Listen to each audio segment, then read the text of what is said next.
Ok, alors aujourd'hui on va construire un PC.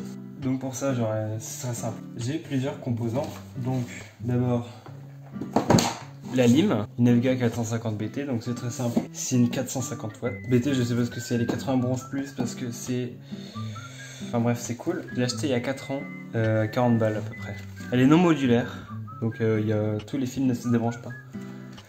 J'ai ces deux barrettes de RAM de chez Crucial, 8 Go 3200. Donc voilà, je les ai vus à 20 balles l'unité, donc c'est très bien.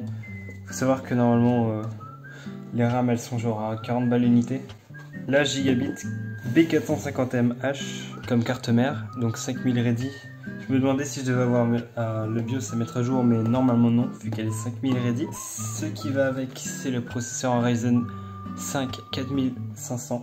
Donc c'est une série 4000, d'ailleurs les séries 4000 il n'y en a que 3, il y a la 4100, 4500 et 4600X je crois. C'est un processeur assez récent, il est un peu chelou du coup, vu que c'est un 4000 qui sort après les 5000.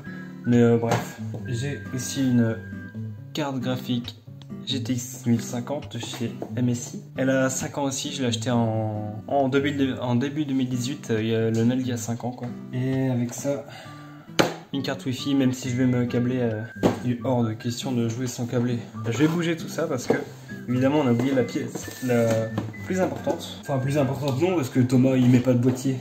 Du coup, je parle bien évidemment du boîtier. Ouais, bon, du coup, je me suis dox, du coup, je recommence. C'est un Game Max Expedition qui m'a coûté 30 balles.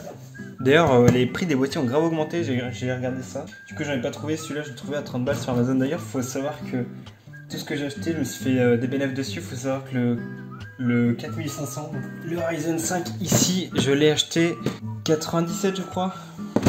Alors qu'il doit coûter genre 120 sur Top-Achat. D'ailleurs, n'achetez pas sur Top-Achat ou ce genre de conneries. Top-Achat, LDLC, je sais plus, ouais, matériel.net. En gros, c'est racheté par Top-Achat, donc c'est la même chose. Ils augmentent juste les prix et puis ils mettent moins cher sur Top-Achat pour faire des bénéfices.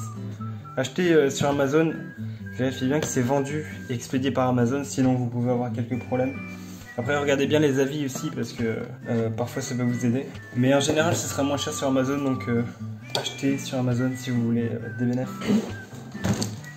Je sais pas par où l'ouvrir, du coup je vais l'ouvrir par au-dessus. Évidemment, ça se voit pas à la caméra, sinon ce serait pas drôle. Game Max, je connais pas trop. Pour le boîtier, c'est la première fois que je le vois, ça doit être une petite marque. Hein. Ils vendent sur Amazon, donc ça va. J'ai regardé, ils ont un site internet. Bah merci. D'ailleurs, je mettrai tous les composants que j'ai eu en description. Ok, donc là on voit le dessus du boîtier si je me trompe pas. Ok. Bon, elle est vide, ça m'étonne pas. Du polystyrène à balles, c'est Baya qui va être contente. Surtout pour le carton. Ouais, parce qu'il faut savoir que, comme vous avez vu, normalement, mon ancien boîtier est vraiment petit. Et c'était impossible que ça rentre dedans. Je crois qu'on a vu ma gueule, mais c'est pas grave. Là, je suis beau. C'est d'enlever le petit truc. À la base, je suis pas fan des vitres comme ça. Parce que ça casse et tout le bordel. D'ailleurs, putain, le cache il est mal mis. Ouais, c'est aimant. Ça permet de ventiler ici si vous avez des ventilables. Moi, j'en ai pas. Pas de ventilable de water cooling du coup. J'en ai pas, donc voilà. Mais ça permet de mieux aérer parce que je sais pas, mon ancien boîtier, mais il n'y a pas d'air qui en sortait quoi. Et les relous, ils ont mis une deuxième truc. D'ailleurs, elle est mal mise. Bravo les mecs. Bon, c'est pas du verre, hein, c'est du PVC. Je suis même pas sûr que ce soit du PVC, c'est du plastique. Mais tant mieux. Au moins, ça passera moins facilement. Je foutrais pas d'air partout quoi. Donc à l'intérieur, qu'est-ce qu'on voit? Les petits câbles USB. Les trucs d'audio, tout le bordel, oui, bon, on connaît.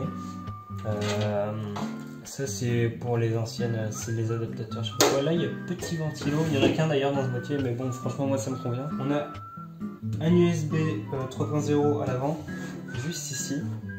Des USB normaux, des petits jacks. Le bouton reset et le bouton d'allumage. D'ailleurs si le bouton d'allumage ne marche plus, au moins je pourrais le reset. Enfin je pourrais inverser les boutons pour que je puisse l'allumer avec le bouton reset. Si jamais ça marche plus, du coup c'est vachement pratique. Le boîtier est léger d'ailleurs. Donc on a le trou pour la carte mère, le trou pour la lime. La lime est en bas. Je cherchais forcément un boîtier avec la lime en bas et c'est le seul que j'ai trouvé et c'était le moins cher en plus. Donc je suis vachement content. D'ailleurs, petit point positif, il y a un cache à disque dur. Donc moi j'adore. Il y a déjà les trucs de Mi. Je Je crois que c'est pour les micro ATX, du coup c'est le format de ma carte mère, du coup je suis content. C'est du métal. C'est du métal un peu léger. Mais franchement au prix que je l'ai eu, je suis agréablement surpris. Il me semblait avoir vu que c'était du plastique, mais du coup il est tant mieux. Ok, du coup ici on a le logo qui est floqué, c'est un lion. Voilà, si je cadre bien ce serait mieux. Les petits tireuses à disque dur. Ça c'est du plastique par contre, genre vraiment. Il y a un petit manuel d'installation et j'en ai pas besoin franchement. Je sais monter un PC. Va peut-être falloir que je regarde pour les disques durs, du coup c'est le seul truc que je ne sais pas. Mais franchement... Ah oui non mais en fait je suis juste con. Juste tu fous le disque dur et tu vises quoi. D'ailleurs j'ai oublié de présenter le disque dur. Voilà c'est un Western Digital 1 Tera. Moi j'ai pas de SSD parce que voilà. Je l'ai racheté il y a 2 ans je crois parce que mon ancien était mort. Je le réutilise, hein, je suis pas con non plus. J'aurais pu m'acheter un SSD mais pas les thunes. Du coup voilà. Un jour je m'en achèterai un M2, un NVMe je veux dire. Bon du coup je le refous là. Et on va commencer par installer. En fait j'ai peur parce que c'est super fragile ça. Du coup ouais, si vous achetez ce boîtier là faites gaffe à ça. Ça a l'air super cheap. On va passer aux composants, à la carte mère. Ouais, faut d'abord commencer par la carte mère et puis ensuite tout mettre dans le boîtier. Donc je vous fais les plans et j'arrive. On commence par la petite carte mère. Bon du coup je vais pas avoir besoin de faire de mise à jour du BIOS, ça va être très cool. Donc qu'est-ce qu'on a avec? On a les SATA, vraiment classique. Le, je sais plus comment ça s'appelle mais important. Donc là voilà. Gigabit, c'est rien de plus classique quoi, on va fermer la boîte. Donc pour tout ce qui est électricité statique, vraiment ça arrive presque jamais, donc ça branle un peu. De toute façon on pose sur du carton, c'est pas si conducteur que ça du carton. Alors, donc ici se présente la carte mère. Première étape, le processeur. Donc moi j'ai choisi de garder le ventirad du processeur et j'ai pas de water cooling, donc je vais retirer ça parce que ça ne sert pas. Bon, monter un PC c'est vraiment pas compliqué hein.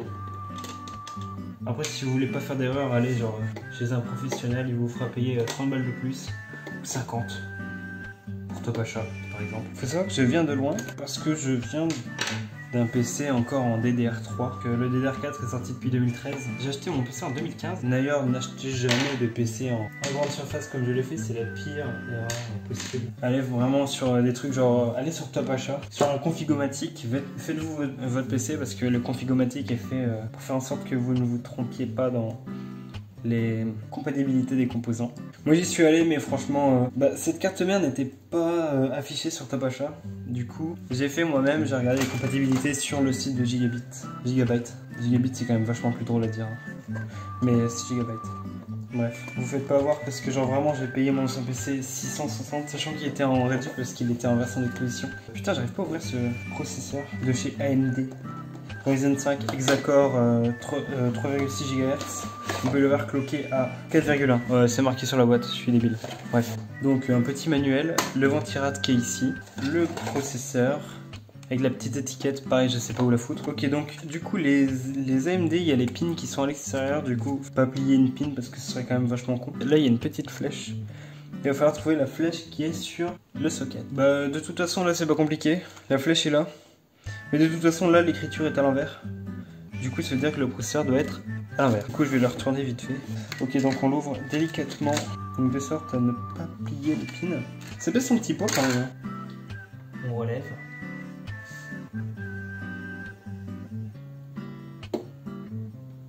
Voilà. Et là on baisse.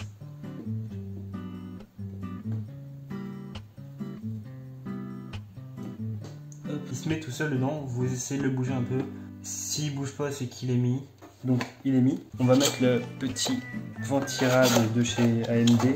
Il y a déjà de la pâte thermique dessus. Il faut aussi mettre la connectique le plus proche du CPU fan. Le CPU fan il est là. C'est la connectique ici. Ok donc, rien de plus simple. On va juste aller poser les vis sur les trous. Voilà. Vissez pas les 4 vis, enfin je veux dire vissez-les chacune leur tour et en diagonale pour un meilleur vissage. Parce que sinon il y aura trop de poids sur un côté. Ensuite les rames. de chez Crucial. On va les ouvrir. Il faut savoir que les RAM elles se mettent par dual channeling. Bon, en même temps il n'y a que 2 slots de RAM. Quand vous avez 4 slots, mettez-la sur la deuxième et la quatrième, donc dans le sens par rapport au rang-tirage, c'est-à-dire que celle-là est la deuxième et la quatrième ce sera vers par là. Si vous en avez 4, mettez celle de la même marque et de la même fréquence sur la 2 et la 4 du coup, parce que ça marche par dual channeling. Moi j'en ai que 2 du coup ici du coup. C'est pas trop compliqué, première, deuxième. De toute façon, c'est les mêmes marques, c'est la même marque, c'est la même ref, c'est la même fréquence. Donc ici, la longueur est plus courte que ici, donc on va la mettre sur la longueur plus courte sur la slot. Très simple. D'ailleurs ici, ouais, les deux peuvent se retirer. Donc on les tire vers l'extérieur. Tac, ici c'est reclipsé et ici c'est reclipsé. Donc voilà, la rebelote. Hein. Hop, hop. Donc à partir de là, il ne restera plus qu'à mettre dans le boîtier. Alors on va pas mettre la carte mère tout de suite, on va mettre l'alimentation d'abord pour mieux faire passer les câbles. Ça, c'est par où l'air chaud sort, du coup on met en dessous. Voilà. Ok, du coup j'ai fini mon bordel de câbles. Bon, on regarde pas ce qui se passe ici, hein, je vais mettre le disque dur tout de suite, comme ça ce sera fait. Voilà. Ok, donc là il y a des petits trucs qui doivent se mettre dedans. Voilà, donc là il est fixé dedans. On va le remettre dedans. Hop. Voilà. Et ça ensuite on fout Voilà, là on peut commencer. Maintenant, on va mettre la carte mère. D'abord, avant de mettre la carte mère, on doit mettre ça. Ah bah voilà. Du coup, on met ça comme ça. Donc maintenant, ce qu'on a à faire, c'est de mettre les vis. Ok, donc c'était compliqué, mais j'ai réussi à mettre les vis. Donc là, on va passer au branchement des câbles.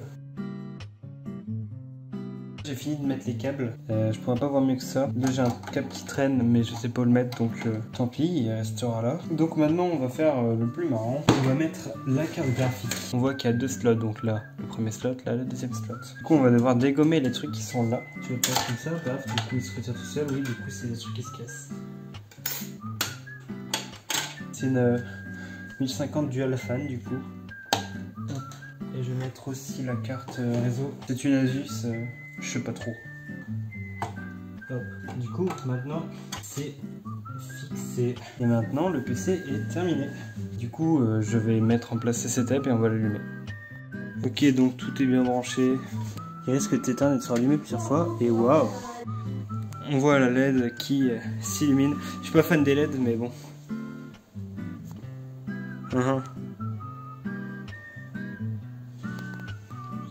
On va attendre un peu et...